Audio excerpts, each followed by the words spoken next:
नमस्कार, फोकस न्यूजको पर्खाइमा आफ्नो टेलिभिजन सेट अगाडि बसिरहनु भएका युट्युब र फेसबुकको माध्यमबाट विश्वका विभिन्न स्थानबाट हामीलाई हेरिरहनु भएका तपाईँ सम्पूर्णमा हार्दिक स्वागत गर्न चाहन्छु।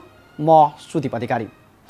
दर्शक महानुभाव, जनताको घर आँगनमा जोडिने स्थानीय सरकारको चयनका लागि मतदाता व्यग्र प्रतीक्षामा छन्। नेपाली सामाजिक मान्यता अनुसार मर्दा अनि पर्दा भेटिने सरकार भनेकै यही स्थानीय सरकार हो। नेपालको संविधान जारी भएपछि दोस्रो पल्ट यही वैशाख 30 गते स्थानीय तहको निर्वाचन हुँदैछ। प्रमुख राजनीतिक दल अनि स्वतन्त्र उम्मेदवारहरू पनि यति बेला मतदातासँग मत माग्न गाउँ टोल र बस्तीहरूमा छन्। जताततै भेटिन्छन् उनीहरू। यति बेला आफ्ना एजेन्डा लिएर जनताको घर दैलोमा पुगेका उम्मेदवारले विकास निर्माण र त्यसमा पनि भौतिक पूर्वाधारलाई नै केन्द्रमा राखेका छन्, प्राथमिकता दिएका छन्। निर्वाचनको तयारीलाई निर्वाचन आयोगले पनि युद्ध स्तरमा अगाडि बढाएको छ। नेपालले आत्मसात गरेको संघीयता 3 तहको मान्यतामा आधारित छ।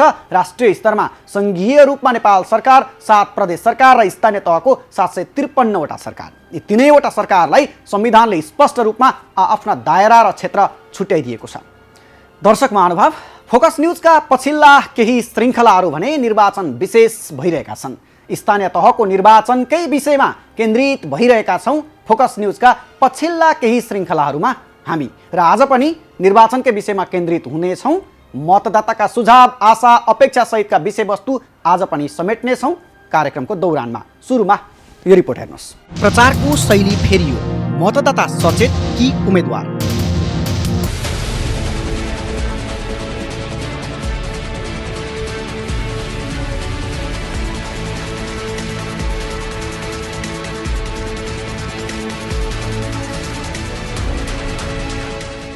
दर्शकवृन्द, प्रविधिको विकाससँगै चुनाव प्रचारको शैली पनि फेरिएकै छ। सबै उम्मेदवारको रोजाइमा सामाजिक सञ्जाल पर्ने गरेको छ। यद्यपि उम्मेदवार र समर्थकहरू अझै पनि मतदाताको घर दैलोमै पुगेर मत माग्न भने छोडेका छैनन्। घर दैलो अभियानको रौनकता भने सहरी क्षेत्र र गाउँघरका बीच फरक छ। मुलुक स्थानीय तह निर्वाचनको सङ्घारमा छ। आसन्न निर्वाचनका लागि उम्मेदवार, राजनीतिक दलका नेता कार्यकर्ता चुनावी प्रतिबद्धता सहित मतदाताको घर घरमा पुगिरहेका छन्। साना ठुला सबै राजनीतिक दलका महानगरदेखि वडासम्मका उम्मेदवार, स्वतन्त्र उम्मेदवारहरू आफ्नो कार्यकर्ता तथा समर्थकहरूका साथ नागरिकको घर दैलोमै छन्।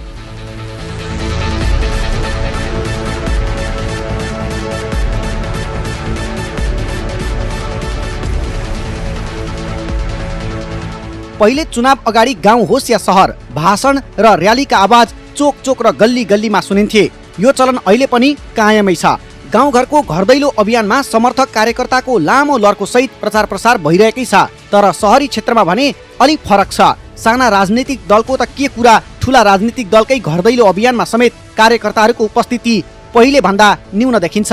ठुला नेता आउँदा हुलहुज्जत गर्ने कार्यकर्ता चुनाव प्रचारमा भने खासै देखिँदैनन्। चुनाव प्रचार प्रसारको माध्यम फेरिएका कारण पनि घर दैलो अभियान अनिवार्य नभएको कतिपयको तर्क छ।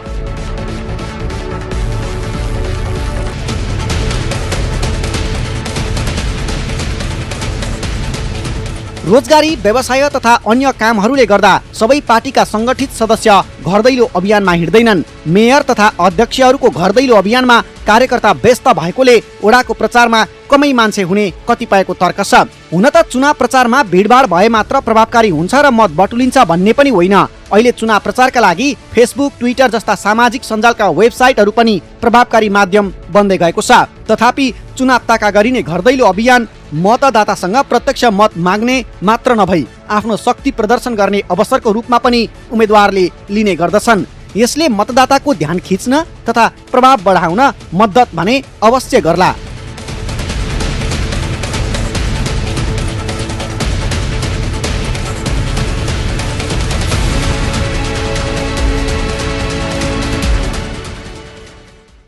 दर्शक महानुभाव, नयाँ संवैधानिक संरचना अनुसार दोस्रो पटक हुन लागिरहेको स्थानीय तहको निर्वाचनलाई मुख्य राजनीतिक दलहरूले आफ्नो पक्षमा पार्न यति मेहनत गरिरहेका छन् कि त्यो भनिराख्नु पर्दैन। तपाईँले देखिरहनु भएको छ। दलहरूको यो सक्रियतासँगै जनतामा पनि कस्तो जनप्रतिनिधि चुन्ने भन्ने विषयमा निकै चासो र छलफल चलिरहेको छ। पहिला पहिला मतदातालाई उम्मेदवारले म यसो गरिदिन्छु, म उसो गरिदिन्छु भनेर भन्थे। अहिले भने केही परिस्थिति चाहिँ फेरिएको छ। मतदाताले उल्टै उम्मेदवारलाई यसो गर्नुस् उसो गर्नुस् भनेर बरु सुझाव दिइरहेका छन्। यो राम्रो पक्ष पनि हो। र्याक्टी पार्छन् मतदाताले अहिले उम्मेदवारलाई। अझ युवा पुस्ताको कुरा गर्ने हो भने त यति बेला युवा पुस्तामाझ नेतृत्व परिवर्तनको विषय जोडतोडले उठिरहेको छ। अब चाहिँ यही प्रसङ्ग जोड्दैछौँ यो रिपोर्टमा। परिवर्तन चाहन्छन् मतदाता, किन उठ्यो नेतृत्व परिवर्तनको विषय?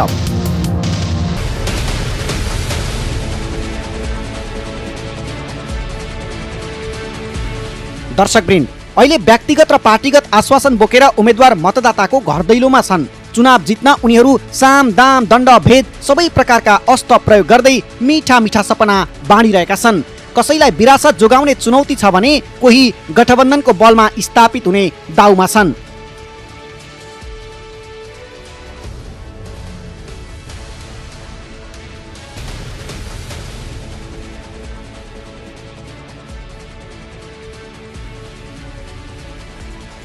यसअघि चुनाव जितेका दल तथा उम्मेदवारहरू दोहोर्याउन र नजितेकाहरू जसरी पनि जित्ने दाउपेचमा छन्। यो अवस्थामा स्वयं मतदाताहरू विभाजित देखिन्छन्। यस्तै युवाहरूको चाहना स्थानीय तहमा नयाँ जोश र सोच भएका योग्य उम्मेदवारले जितुन् भन्ने छ। विकास र प्रविधि मार्फत गाउँ नगरलाई अघि बढाउने अनि रोजगारी सृजना गर्ने नेतृत्वप्रति उनीहरूको बढी आशा देखिन्छ। युवा पुस्ताका महिलाहरूले समानता र समावेशी अधिकारलाई मुख्य ठानेका छन्। सामाजिक सुरक्षा र विभेदको अन्त्य गर्ने उम्मेदवार उनीहरूको रोजाइ हो। युवा पलायन रोक्ने अनि राजनीतिक स्थिरता सहित आत्मनिर्भर अर्थतन्त्रको विकास गर्ने नेतृत्वले देश परिवर्तन हुने युवा पुस्ताको बुझाइ छ। स्वाभाविक रूपमा समयसँगै नेतृत्व परिवर्तन हुनुपर्छ। स्वाभाविक रूपले विगतको सरकारले केही हदसम्म चाहिँ युवाहरूलाई समावेश गर्न खोजे पनि पर्याप्त मात्रामा युवाहरूको जनचाहना भावना विपरीत समावेश गर्न नसकेको कारणले गर्दा विभिन्न युवाहरूलाई रोजगारमा प्रत्यक्ष जोड्न नसकेको कारणले गर्दा आफ्ना कार्यकर्ता, आफ्ना छोराछोरी, आफ्ना आफन्तहरूलाई मात्रै चाहिँ रोजगारमा जागिरमा जोडेको र क्षमता भएका युवाहरूलाई चाहिँ बाइपास गरेको कारणले गर्दाखेरि यो सरकार परिवर्तन गर्न चाहन्छ। युवाहरूको लागि यो विगतको सरकारले केही पनि नगरेको कारणले अब सरकार परिवर्तन गर्नुपर्छ। युवाहरूलाई रोजगारको अवसर अब यो परिवर्तनशील सरकारले अवसर निकाल्नुपर्छ भन्ने लाग्छ मलाई। सारा युवाहरू चाहिँ विदेश जानुपर्ने र कुनै पनि रोजगारको चाहिँ व्यवस्था नभएको कारणले गर्दाखेरि यो परिवर्तित सरकारको आवश्यक हो र यसले चाहिँ कुनै जनताका जनमुखी कुनै पनि काम नगरेको कारणले गर्दा बाध्य भएर चाहिँ भनेको यो छँदैले गठबन्धन गर्दै परिवर्तित सरकार बनाउन जनतालाई चाहिँ भनेको आतुर अवस्थामा रहेको हो। स्थानीय सरकारले युवाहरूमध्ये कुनै पनि त्यस्तो प्रभावकारी सेवा दिए जस्तो लाग्दैन होइन। अब हामीलाई चाहिँ अब अहिले छथरले धेरै नै युवाहरूलाई पछाडि पारेको अवस्था देखिन्छ। स्थानीय तहमा जनप्रतिनिधिको उपस्थितिले विकासमा फड्को मारेको अनुभव गर्नेहरू पनि नभएका भने होइनन्। 3 तहको सरकारमा हाम्रो अभ्यास पहिलो र नयाँ भएकाले हतोत्साही हुनुपर्ने अवस्था नरहेको उनीहरू बताउँछन्। मत हाल्ने अधिकारबाट वञ्चित हुन नहुने मान्यता राख्ने उनीहरू राजनीतिक अस्थिरताका नाममा मुलुकको वातावरण अशान्त हुन नहुने विचार राख्दछन्। व्यवस्था भन्दा पनि अवस्था परिवर्तनको बेला भएको उनीहरूको मत छ। स्थानीय सरकार चाहिँ हाम्रो जो थियो त्यसमा चाहिँ अब हामीले परिवर्तन गर्नुपर्छ। हाम्रो भएको स्थानीय सरकारले चाहिँ अहिले चाहिँ आफ्नो नातावाद कृपावादलाई चाहिँ गरिब निमुखलाई नहेरी आफू नै मान्छेहरूलाई चाहिँ जागिर यताउता काम लगाउने काम गरेछ। कुनै पनि अब यसलाई चाहिँ हामी अहिलेको युवक वर्गले चाहिँ यसलाई चाहिँ परिवर्तन गरेर हामी सरकार चेन्ज गर्न। विगतको सरकारले सत्ता पाएर पनि सत्ताको दुरुपयोग गरेको मैले महसुस गरेँ। अब नियुक्तिको विषयहरू लिएर त्योदेखि लिएर सम्पूर्ण कुराहरू इक्लौटी गरेको मैले महसुस गरेँ पाएँ र भ्रष्टाचार र घुसखोरीको कुराहरू धेरै आएको छ लगायत विभिन्न कुराहरू छ। अनि अब हामीले चाहिँ यसको ठिक निर्मूल गरेर आमूल परिवर्तन गर्नुपर्ने कुराहरू। उम्मेदवारको घर दैलो कार्यक्रम रुचिपूर्वक हेरिरहेका मतदाता सबैको एजेन्डा र अनुरोध संयमपूर्वक हेर्ने सुन्ने गरिरहेका छन्। दल समर्थक मतदाता स्पष्ट छन् भने युवा पंक्ति उम्मेदवारको व्यक्तित्व परख गरिरहेका छन्। उनीहरूको प्राथमिकता झण्डा भन्दा पनि एजेन्डामा टिकेको छ। जे होस्, अधिकांश मतदातामा चुनावप्रति देखिएको यो सकारात्मक धारणा आफैमा लोकतन्त्रको उपलब्धि मान्न सकिन्छ। अहिले चोक चौतारा चिया पसल जताततै चुनावकै माहौल। मतदाता पनि वैशाख 30 को निर्वाचनको पर्खाइमा अनि उम्मेदवारहरूलाई चाहिँ भोट माग्न भ्याइ नभ्याइ। वैशाख 30 गते हुने स्थानीय तहको निर्वाचनको माहौल हरेक दिन यसै गरी तातिरहेको छ। बिहान उज्यालो भएदेखि राति अबेरसम्म नमस्कार गर्दै मतदाता फकाउन हिँड्ने त अहिले उम्मेदवारहरूको नियमित काम नै बनिरहेको छ।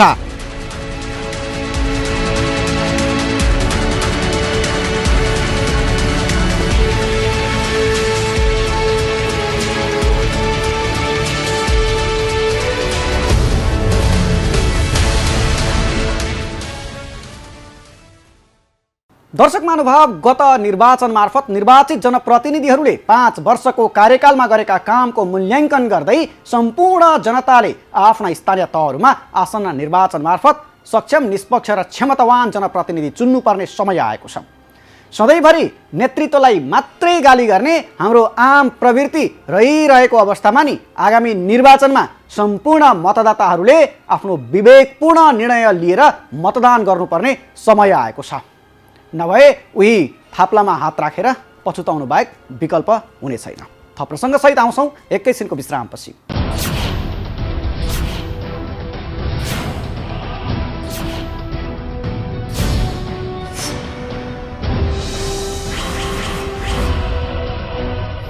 विश्रामपछि फेरि पनि स्वागत छ। हिमशिखर टेलिभिजन हाम्रो युट्युब च्यानल र फेसबुक पेजबाट पनि फोकस न्युज हेर्दै हुनुहुन्छ तपाईँ यति बेला, र आज हामी निर्वाचनकै विषयमा केन्द्रित भइरहेका छौँ। हुन त अहिले चिया पसल होस्, चौतारा होस्, गाउँघर जताततै चुनावी माहौल छ। लुडो खेल्दै गरेका हुन् या तासमा रमाइरहेकाहरू हुन्, उनीहरू पनि बिचमा चुनावकै कुरा गर्न थालेका छन्। अनि चोक बजारतिर निस्किनु भयो भने त झन् तपाईँलाई तिहारमा भैलो खेलेको याद आउँछ, देउसी खेलेको याद आउँछ। देउसी भैलोकै झल्को दिने गरी चुनावी प्रचार भइरहेको सन्दर्भलाई फेरि पनि जोड्दैछौँ अब यो रिपोर्टमा। स्थानीय तह निर्वाचन 2079, देउसी भैलोको याद।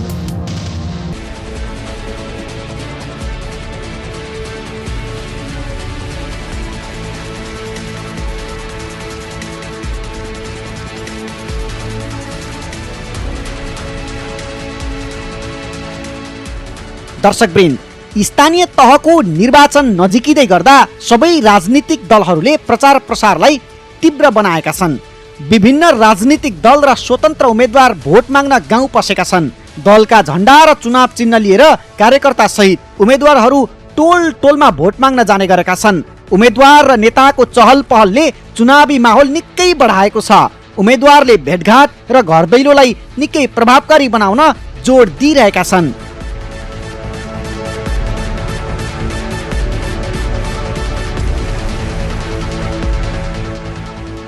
दिउँसो सभा गर्ने कार्यतालिका बनाएका उम्मेद्वारले साँझ र बिहानको समयमा घर दैलो गर्ने गरेका छन्। नागरिकलाई आफ्ना प्राथमिकता जानकारी गराउने र मत माग्न उम्मेद्वार घर दैलो, सभा र भेटघाटलाई प्रचारको माध्यम बनाउँछन्। स्थानीय तहको निर्वाचन भएकोले पनि हरेक टोलमा उम्मेद्वारहरू भेटिने गरेका छन्।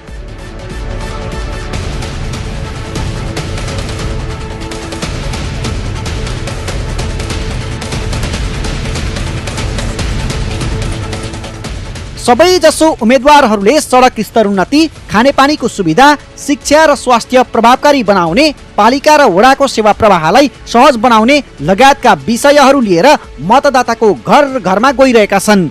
अहिले जताततै हेर्ने हो भने तिहारमा देउसी र भैलो खेले चाहिँ देखिन्छ। नाचगान र डिजे साउन्डले गाउँ सहर गुन्जयमान भइरहेका छन्। यी दृश्यहरू हेर्नुहोस् त।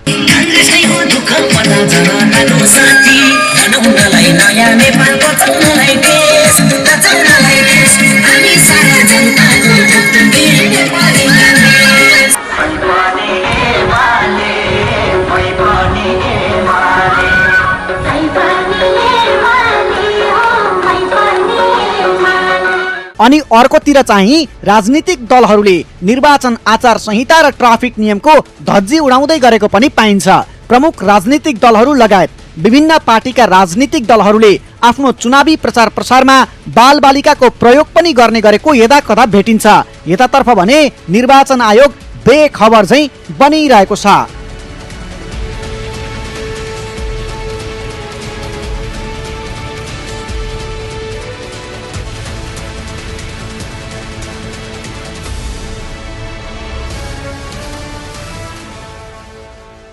र यति नै आजको फोकस न्युज। अर्को श्रृङ्खलामा तपाईँ हाम्रो पुनः भेटघाट हुनेछ। थप न्युजका लागि हाम्रो वेबसाइट www.himshikartv.com.np लगइन गर्नुहोला र अनुकूल समयमा तपाईँले हाम्रा समाचार बुलेटिन र कार्यक्रमहरू हाम्रो अफिसियल युट्युब च्यानल र फेसबुक पेजमा पनि हेर्न सक्नुहुनेछ। आजलाई भने हामी सबैलाई बिदा दिनुहोस्। नमस्ते।